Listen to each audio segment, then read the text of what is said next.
Okay. Let's pause. There we go. Mike is here. Hi, Mike. Hi. Say something. Hi, everybody. Hi, Mike. Yeah, there. Awesome. Hi, Mike. Hey, Hey, Mike. Barry. Good to see you. Well, we have power at this moment. Yes. But, you know, between the power and also the cable for the internet, one of the others is probably gonna not get knocked down by the end of the day today. That's highly possible. You know, I'm down in the west end of the county on Perimeter Road. And yeah, it's really blowing like crazy. I had to dodge a couple of fallen trees coming up McCourtney Road. Really? Wow. Yeah, little ones, fortunately, but Yeah. and branches and stray trash cans, they're blowing around the road. It was fun. But only people in big pickup trucks are just dumb enough to be on the road in this storm. So, and I'm one of those. Yeah. Hey, Hey. I'll just be here for a few minutes. you're here live. I'll have to watch the video. Yes, and The downstairs door is locked. that one or this? Yeah, that one. Okay, yeah, Barry had a limit. Here's that's a slightly revised outline. Let me go. I'm gonna set the door ajar so anybody else who wanders in can. I mean, I did that last week. How much time is it?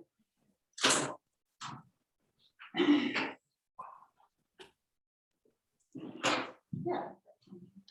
I was going over the handout and noticed a couple of little typos, but I also added page references to, I'm talking about this. And I sent it to Trish, who's our webmaster, and I don't know if she had time to change the link on the forum page on the website. But if not by today, probably by tomorrow. And she and I are still trying to figure out how to get the recording from last week from my laptop to her so that she can put it on the website so people who couldn't be here live could watch. And we'll hopefully get that figured out during the coming week. So at some point, the recording should be posted on the adult forum page on the church's website. Oh, let me get the book out.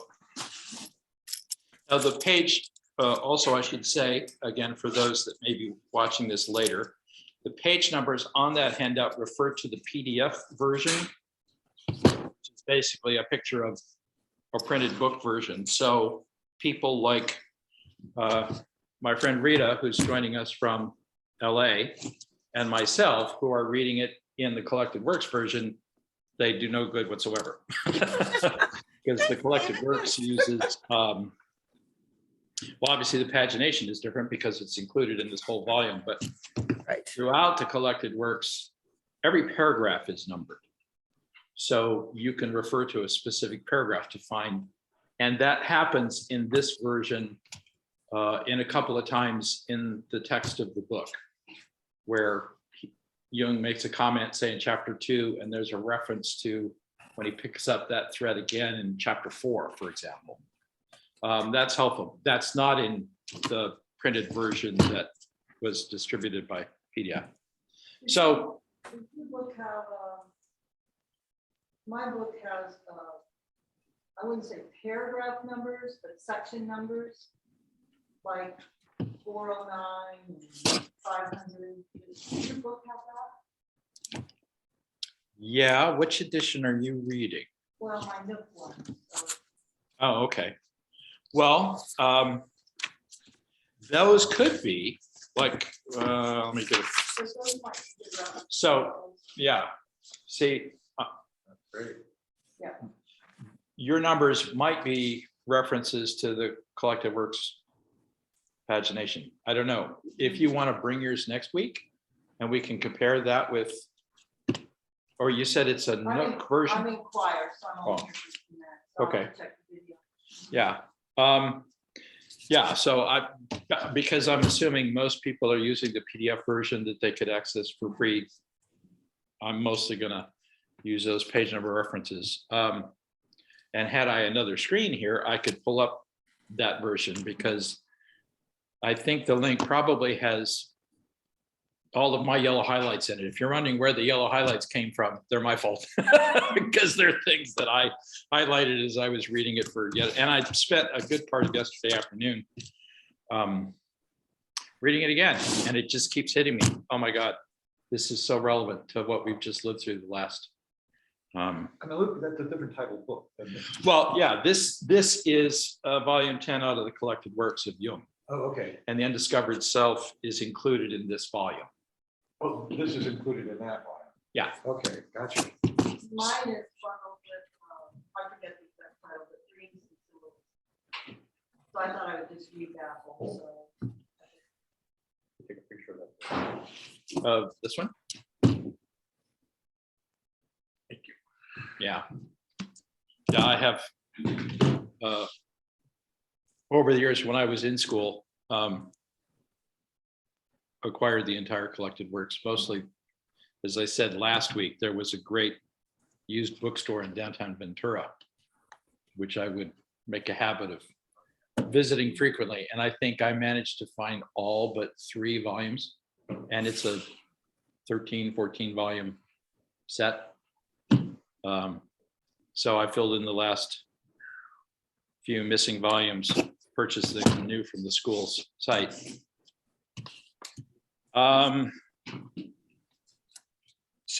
Okay, it's 9:40, so let's go ahead and get started. And I want to do less me yapping and let you guys share more of what I'm presuming you've read and may have bubbled up. But if you recall, last week in chapter 1, Jung is laying out kind of the issues that he sees that face modern society. Now, remember, he's writing this in 1956. So height of the post-World War II Cold War between the Soviet bloc and Western democracies.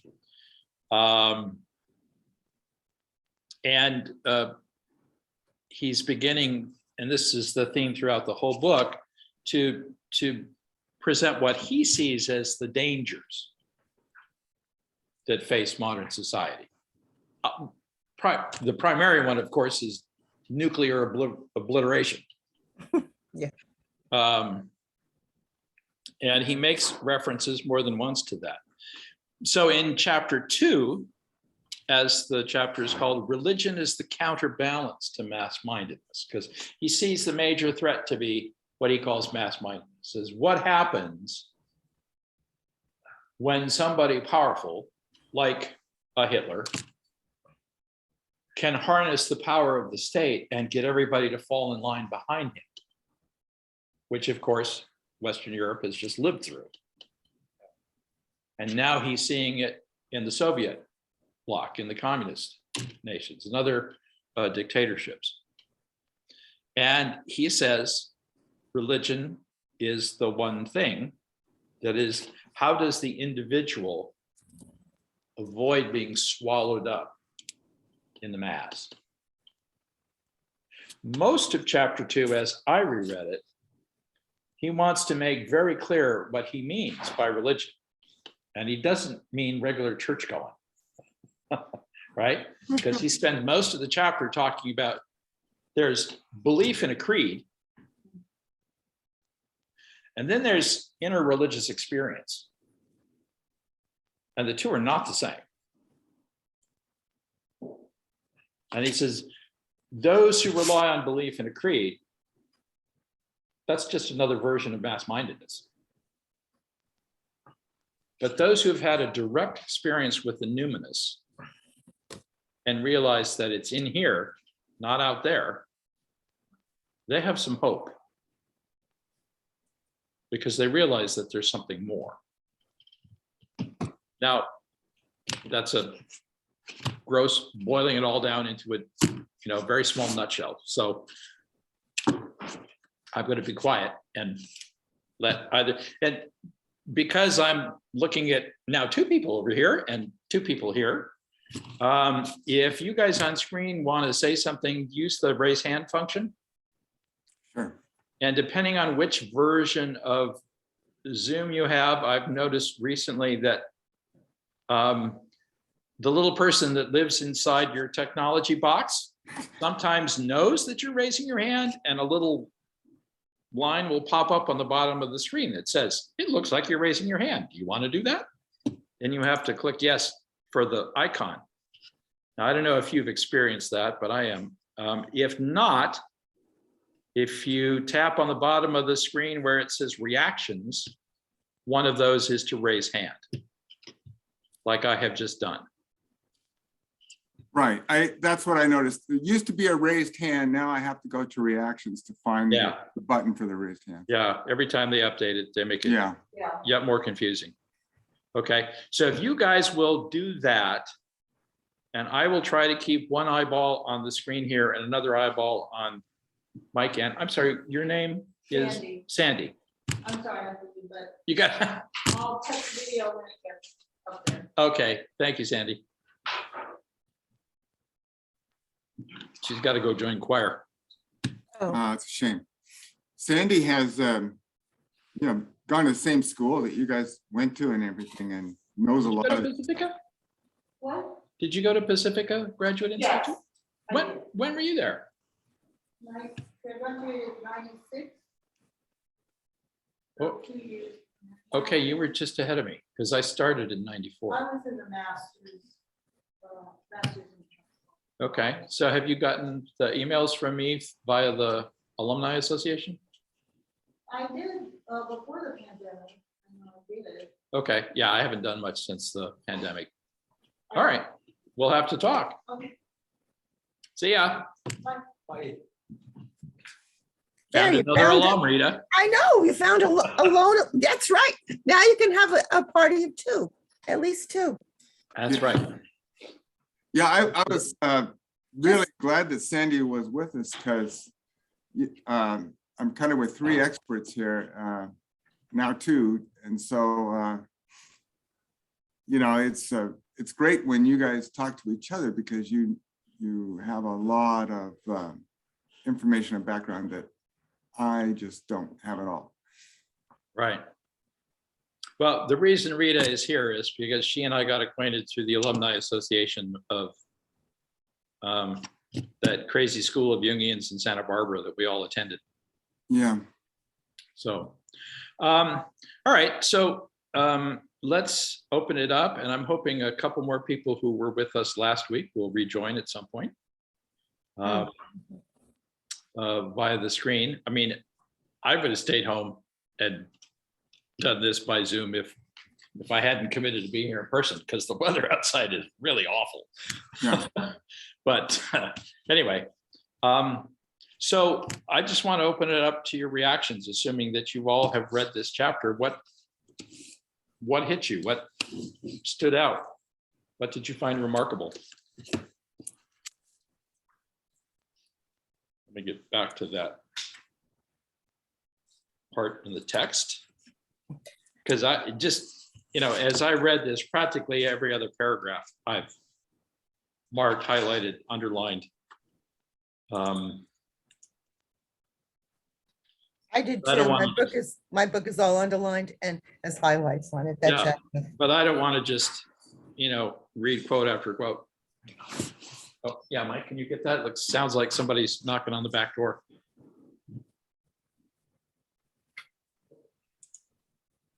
Mike, do you know how to open that? Well, I left it ajar because anyway. I want to admit something embarrassing. I'm like, What? I was texting you and I was texting my analyst going, they gave me the wrong pages. They gave me the wrong pages. Haven't read Jung in so long, I forgot it was paragraphs. The major index, volume 20, is by Okay. paragraph, even though they just say P. They don't say like PA or, So I'm looking all around. I mean, I found it for last week, but I'm looking today, I'm going, oh, those are paragraphs. Yes, the Anyway. paragraph numbers in the collected works. Yes. Anyway, Uh, go ahead.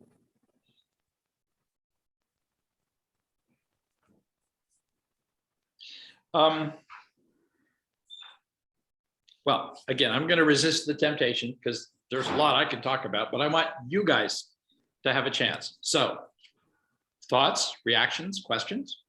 So can I quote a paragraph now? No, Yeah, I'm in 513. In my book, it's page 260. but yeah, and for everybody else, whoa. See the fun of life? It's fine, David. I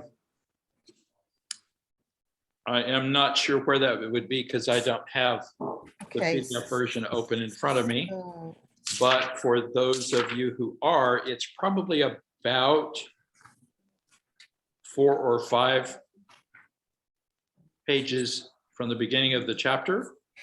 from here, it's the 4th page. 1, 2, 3, 4. It's about 2/3 of the way down.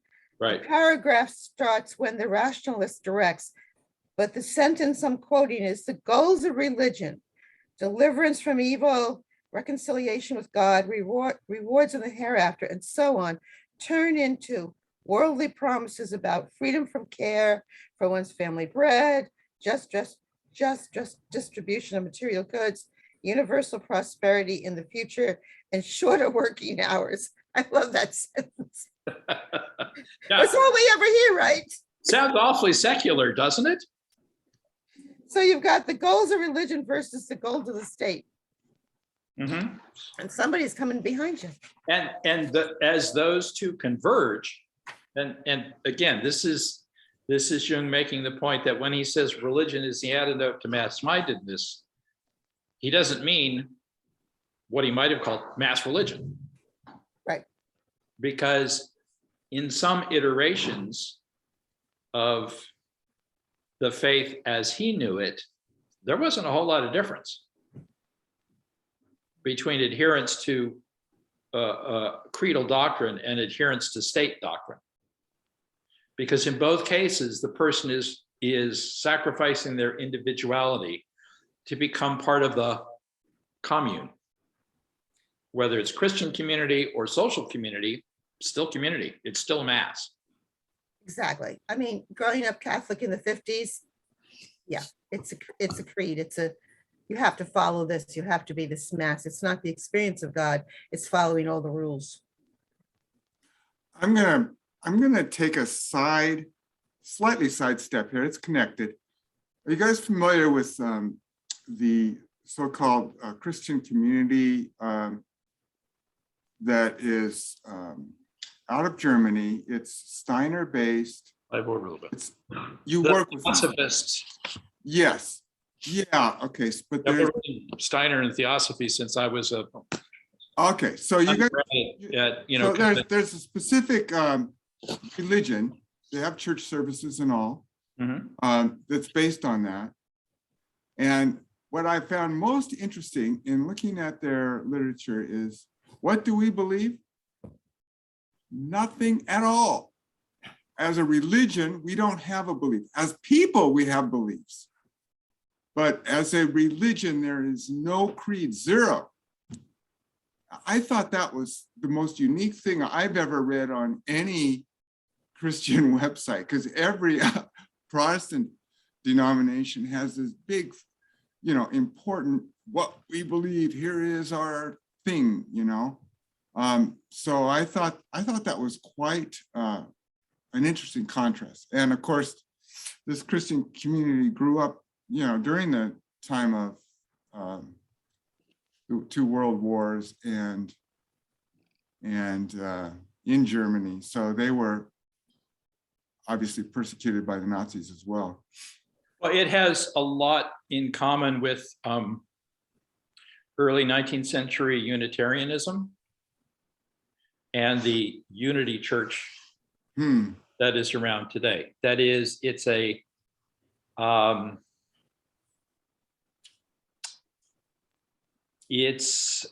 group of folks. I mean, Theo and Sophos is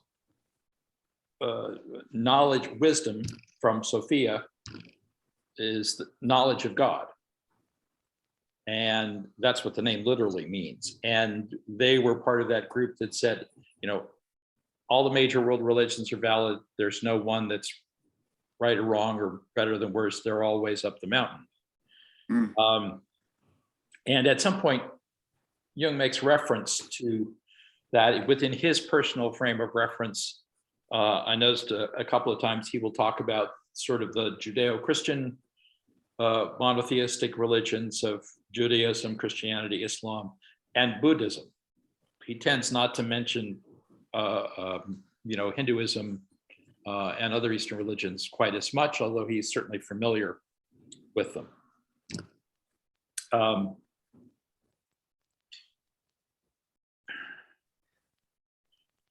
The next part that I want to talk about is where he gets into the contrast between the two. So Rita, for you, if you just go to the next paragraph for everybody, if you found where Rita just quoted, go on to the next paragraph, a couple of sentences in.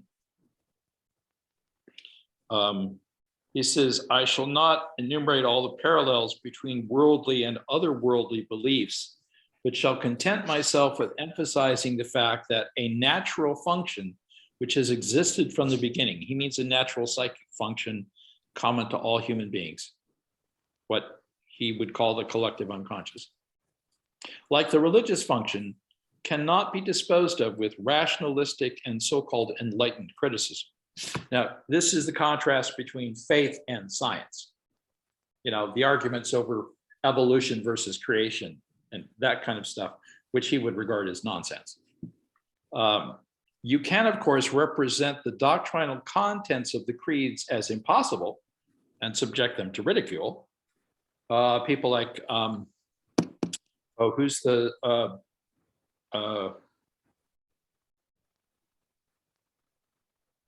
guy that you see on talk shows and YouTube, Richard Dawkins, the scientist who says, you know, belief in God is nonsense. But such methods miss the point, Jung would say, and do not affect the religious function which forms the basis of the creeds. He said, you can criticize the content of belief, but that doesn't get rid of the religious function that is, Jung would say, built into the human brain. It's the way we are wired, and it's universal. So you can change the content of that function, but you're not going to get rid of the function.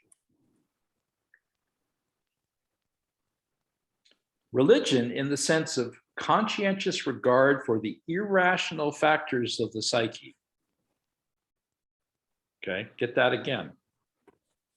Religion, in the sense of the conscientious regard for the irrational factors of the psyche and individual fate, reappears, evilly distorted, in the deification of the state and the dictator. Okay, so again, you're just shifting what you're going to deify from a deity to a God man, the hero, the dear leader, whoever that is.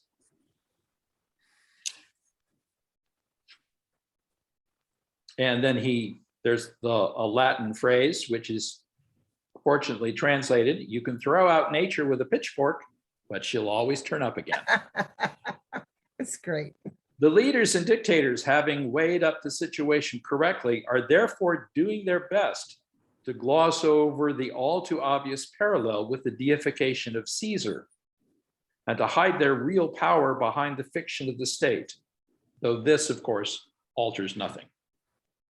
And then there's a footnote that says, since this essay was written in the spring of 1956, there has been a noticeable reaction in the USSR to this objectionable state of affairs. Now, in 1956, I was only 3 years old, so I don't know what he's referring to. Does anybody else? And I had intended to try to look up what happened in the USSR in the spring of 1956, because I'm not aware. Does anybody? Stalin was dead. Stalin was dead. Was that the transition from Stalin to Khrushchev? I am not sure. But it's an interesting point.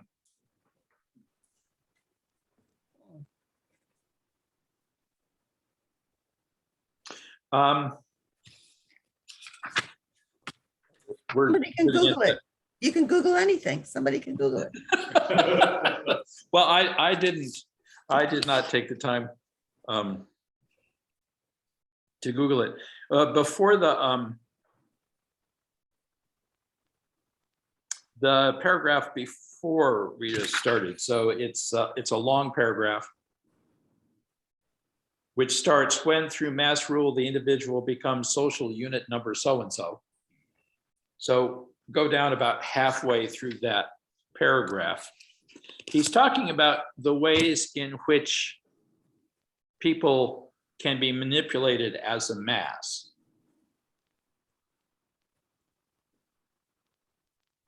And one could think large religious rituals.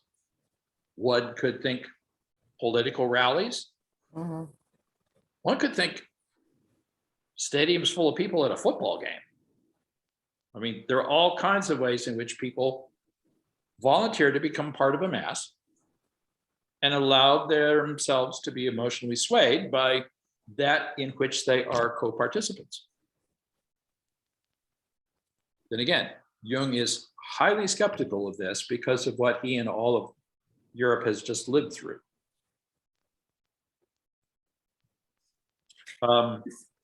This, But I wanted I'm looking for the little icon. I wrote a note next to this and I wrote Dr. Zhivago, and I wrote it in the other chapter we read too. Have any of you seen the movie Dr. Zhivago? It's been out years It's ago. been a long time Great ago. Long time, but there's the piece where I can't how to describe it. They're looking at all the machinery that the government has made, and she's looking for her father. She's looking for Dr. Zhivago, and the general or the man in charge is looking down at the power machines, and the words say something like, and the woman herself becomes just another number in another log that soon will be forgotten. They're just, I don't know if you remember that at all, but it's just all numbers. Her name won't even be remembered. It's just the mass. It's just No, yeah, I don't remember. numbers in this. I just remember it was such a, she finally thinks she found her father and her mother, and of course she hasn't. And then you're looking down at this huge machine of a dam with water flowing through it, and like that's the thing to kind of feel great about. But the individual and the quote or something he's saying is, and she's just another number in a list of pages that will long be soon forgotten and thrown away or something. Mhm. But that's what it reminded me Yeah, of. that's the thing that Jung is criticizing is when we lose ourselves in the mass, we are at some point simply reduced to a number. And this is the danger he sees in the loss of individuality in the totalitarian state, Mhm. which in his era is represented by the Soviet Union, now much more so by North Korea, because even China is no longer purely communist, because every society that tries to live that way discovers that it doesn't work. Mhm. You know, it's a nice idea, but like a lot of things, it's based on an archaic and we now know faulty psychology. People just don't work that way. So it'll work for a while, but not in the long run. And so let me get back to the part that I was going to just about halfway through that paragraph. Reader, for you, it's paragraph 512. The performance of a magical action gives the person concerned a feeling of security, which is absolutely essential for carrying out a decision. He's talking about, in archaic, so-called archaic societies, people would do a magical ritual to decide, should we do this or should we do that? We'll consult the witch doctor, the shaman, the somebody, rather, the psychic, to tell us what we should do to deal with the anxiety involved with uncertainty. This is because a decision is inevitably somewhat one-sided and is therefore rightly felt to be a risk. Even a dictator thinks it necessary not only to accompany his acts of state with threats, but to stage them with all manner of solemnities. Brass bands, flags, banners, parades, and monster demonstrations are no different in principle from ecclesiastical processions, cannonades, and fireworks to scare off demons. I'm thinking about some news footage I saw recently of North Korea, and the masses all lined up, all acting as automatons in unison. You saw the same thing in the old style Soviet parades on May Day, when they would, parade their missiles down the street and have all their hordes marching. I mean, what's the difference between that and what Jung saw in Nazi Germany? And his point, none whatsoever. Only, he says, to get back to the quote, the suggestive parade of state power engenders a collective feeling of security. In other words, if I'm feeling sufficiently anxious about my own security, and Mr. Strongman makes me feel safe, then I'm willing to sacrifice some of my individuality for the sake of security. It's a trade-off. Mhm. And the master manipulator, the narcissistic leader, knows that Mhm. and manipulates people and gives them that sense of security. You're going to be all right. We're going to make it great again. Oh, sorry, that was only the suggestive parade of state power engenders a collective feeling of security, which, unlike religious demonstrations, gives the individual no protection against his inner demonism. In other words, you can offer protection against external threats, but you haven't done anything with what's inside his own head. Hence, he will cling all the more to the power of the state, that is, to the mass, thus delivering himself up to it psychically as well as morally, and putting the finishing touch to his social depotentiation, making himself willingly powerless, surrendering his power to the power of the state, the party, the group, the whatever. The state, like the church, demands enthusiasm, self-sacrifice, and love.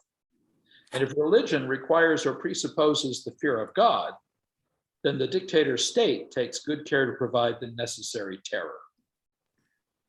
Wow. Hmm. Was this guy insightful or what? Yeah. I mean, I've been reading this book for half a century and it still just keeps knocking me in the head. Say, wow. It never goes away. Well, yeah, and that's his point. It doesn't go away because you don't change what's in here. You can change what's out there, but you're not changing what's in here. And that is exactly Jung's point. The religious function is inherent in human beings. It's a part of who we are as Homo sapiens. But he's pointing out the danger when we allow ourselves to be manipulated by people who know how to play on that, who know how to manipulate the anxiety of the masses and use them for their own purposes to gain power, authority, control, obedience, self-sacrifice. So the Sermon on the Mount is the antidote. Yeah, and he talks about that a little later on. The difference between What did Mike say? I couldn't hear him. Yeah, Mike, speak up a little bit so the folks, So the Sermon on the Mount is the antidote. Oh, okay. The antidote. yeah, what he's talking about is how many people do we know who call themselves religious leaders who have had the kind of experience that Paul had on the road to Damascus? Mhm. That is such a transformative religious experience that literally knocks you on your ass and blinds you. I mean, talk about a wrap upside the head. You know, which gives you a different sense of mission. But that's, as Jung would point out, that's an individual experience. That's not something you get from participating in the mass. That happened uniquely to that guy, Saul of Tarsus. Mhm. It's that kind, and he's relying on a book which he found extremely influential that was published in the 1920s by the German philosopher theologian Rudolf Otto, which in the original German is simply called Das Heilige, or the Holy. In English, it is translated as the idea of the holy, which in a way is a mistranslate because that's not in the original German. It's simply the holy. And in that book, which again, I read for the same class that I was required to read this book for, he goes into and tries to describe those transformative religious experiences. And so Jung uses this term that Otto coined called the numinous, the numinosum. And if you want to know what he really means by that word, you've got to read Otto's book, because that's where he's getting it from. That encounter with the divine, which is mysterium tremendum, the tremendously mysterious, and the majestas. And of course, they love, early 20th century scholars love to use Greek and Latin and all kinds of, in fact, Jung slips into Greek. Every once in a while, he uses the term pistis, which if you don't read Greek, you don't know what that means, but I'll talk about it when we get to that point. It's in a chapter that's coming up.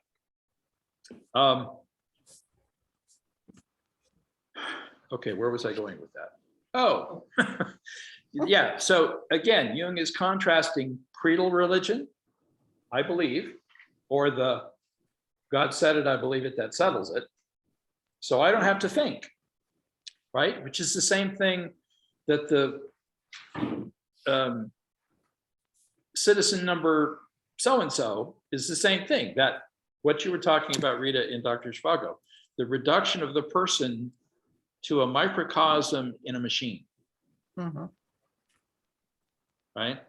You give up your individuality, and that is the greatest threat Jung sees. It's inherent in totalitarian states, which was the predominant image in his day in the mid 1950s, but we see it in all kinds of mass movements. We would call them cults. Right. You know, the Branch Davidians, who were the folks that all committed, well, I was a seminary student in Berkeley during the Jonestown massacre. The Kool-Aid massacre. Yeah, the Jim Jones folks down in Guyana from People's Temple. So, and again, this is something that social psychologists have been studying since the 1950s, is what are the conditions under which people are willing to do those kinds of things, that they get so caught up, swept up in the influence of the group, the leader, the hero, the savior, the whatever, that they're willing to commit suicide Yeah. and give it to their children. How do you do that? How do you do that? That we know we are capable of it. And towards the end of this book, he gets to that problem of how part of the way the leader manipulates the mass and generates that fear is to have a bad guy, a scapegoat, an other that is labeled as the threat. And we've just lived through 4.5 years of that. But that's, again, nothing new. People have been doing that forever. We have a common enemy, and they're the evil ones. We're the good ones, Right. right? And so as we get into such things as the so-called frenzy at local school board meetings over critical race theory, you know, and as for those of you who are locals here, if you read the article that I wrote that the union published last summer in response to a series of articles about CRT, and I pointed out, well, what part of American history do you not want kids to know about? And what do you think is going to be so damaging if they know the truth? What's the matter? You got a problem with the truth? Yeah. And Jung would say, this is part of our problem. It's exactly what he warns about in this book. That we want to project all the evil onto some other person, and that makes us blind to seeing it in ourselves. Mhm. And that is a dangerous psychological position to be in. Right. And as I pointed out in that article, the very first task in analysis is the confrontation with the personal shadow. You got to look at your own crap. And you've got to accept it as a part of you before you can move on as a whole person and really knowing your whole self, not the whitewashed nice part. And again, through this book, when he starts talking about imagination and evil, that's what he's getting at. And we'll talk a lot more about that later on. I love this quote at the bottom. Resistance to the organized mass can be affected only by the man who is as well organized, his individuality as the mass itself. Yes. He's jumping ahead to chapter 4, folks. Wait 2 more weeks and we'll get 2 there. more weeks, Mike. We'll get there. Yes, at the bottom of the handout. So again, the purpose, at least as I read this chapter, is for Jung to make very clear when he says religion is the counterbalance to mass-mindedness. He wants to make very clear what he means when he uses the term religion. He does not necessarily mean organized creedal religion. Right. And he grew up in that. Yeah, his father was a Swiss Reformed pastor, which is cold, dull as dust. It's, rigid Calvin Zwinglianism. Mhm. Okay, so for those of us who are Anglicans or Catholics or anybody in that liturgical tradition, it's like the opposite. Okay, it's like the Puritans who left England to get away from us. So they can do their own thing. Which again, and he points out, once it's all in the head, once it's all what you think, then you're starting down that slippery slope, because he would say it has to be rooted in individual personal experience. If you have not had a personal experience of the numinous, then you really don't know what you're talking about.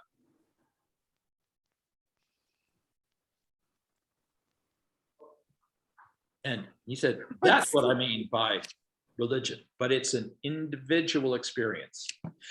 Some people can have it in the context of a mass movement, but that is fraught with danger, because the tendency is to get lost in the mass. And I mean that in both senses. You get lost in the mass. You ever been to a terribly moving service in Grace Cathedral? I have.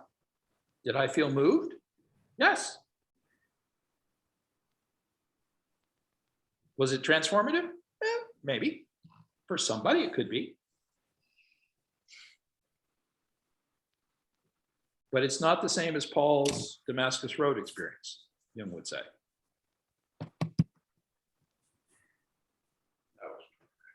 So, yeah, that was a direct knock you on your ass. Or off your ass, in his case. He was riding one, right? Right. I got knocked off and blinded. That'll get your attention. It changed the way he saw the world. Mhm. Just to understand that metaphorically. And a little later on, Jung gets to the whole discussion of this sort of rational worldview, the scientific worldview, and how it has tended to poo-poo or ridicule religious faith, like believing in miracles and all that crazy stuff. And I remember there was a German theologian named Rudolf Bultmann, who, and I'm trying to think, I think he wrote in the 50s, but the term demythologizing Christianity, he was the sort of father of that. And I remember reading his books when I was in seminary in the late 70s. And Jung makes a reference to that sort of demythologizing. And that is only necessary, he points out, if you have to understand the stuff in scripture literally. It really happened. And again, in a later chapter, in fact, it's the next chapter. So we'll get to this tomorrow or next week. I'm jumping ahead a little bit. What if we don't take it literally, but we see it metaphorically or symbolically? And then you don't have to demythologize. So the resurrection, in that sense, you did demythologize the resurrection. Yeah, my adopted daughter was telling her at that time 7 or 8 year old, he's reading the Bible and he's trying to take it literally. Well, mommy, how come this can happen this way or in this many days, or how could you, so she's trying to make it more mythological or symbolical for him, and not literally every word the way it's taken. Yeah, the concept of psychologically, we call that cognitive dissonance. And Barry, you got something to say? Oh, yeah, I'm just agreeing with you folks. I'm just thinking, Okay. I never want to demythologize it. I love all the myth and the cognitive dissonance and the way it's clearly has to be, for me, it has to be symbolic is not quite the word, but it has to be taken not as science or at least not as literal science. I don't have any problem with the science and religious faith. I see no contradiction. Believing in miracles, believing in, I have no problem with that. I think science just needs to catch up for the most part. Neutrinos. Yeah. Well, quantum physics. And there's I've been an advocate of that. An example of that would be psychodynamic psychotherapy itself, which from the 1970s onward sort of fell out of favor. In the 50s and 60s, if you went to an analyst, they were undoubtedly Freudian. Jungians were a very small minority in the US, not so much in Europe. But psychoanalytic theory was the dominant until about the late 60s when behaviorism and cognitive therapy started. And psychodynamic theory was poo-pooed as unscientific, non-empirical. You couldn't verify it. They were interesting theories, this thing called the unconscious, but you couldn't prove it. You couldn't demonstrate that it was real. And I've said this many times, if you had asked Freud or Jung, who were both physicians, where in the brain is this thing you call the unconscious located? What physical structure in the organ? They could not have answered the question. Now we can. And it is only within the last 15 years. With advances in imaging technology, a professor at UCLA, Alan Shore, S-C-H-O-R-E, who I've heard lecture live, actually just before I left Southern Cal and moved to Arizona, I went to a conference at UCLA. And he was one of the presenters, but he published a book called The Science of the Art of Psychotherapy. And it's one of the first, and there have been several others since then, which brings together the advances in fMRI imaging studies and psychodynamic theory as these are applied in psychodynamic psychotherapy. And so now we can answer that question almost 100 years later. Where does it lie in the brain? Yeah, it took science that long to come up with the technology to be able to demonstrate that these things that Freud and Jung theorized based on their clinical experience were actually fact. They were right all along. And now we can prove it empirically. Your right hemisphere is where the unconscious is. And things like projection, projective identification happen because of mirroring neurons in the dorsolateral prefrontal cortex. Jung could not have told you that. He didn't know. Now we do. So on that note, I'm hearing voices, and I think we're going to have to draw this to a close for today. So thank you for those who participated. Thanks, Mike, for being here live, so I'm not all alone in this room talking to a screen. And we'll see you guys next week. Keep reading, and feel free to jot down, questions as they occur to you, and raise them up, share them with the group when we discuss chapter 3 next week. Okay. Thanks so much. It's great. Have a good, safe week, guys. All right. See you later. Bye. Okay, take care. Bye.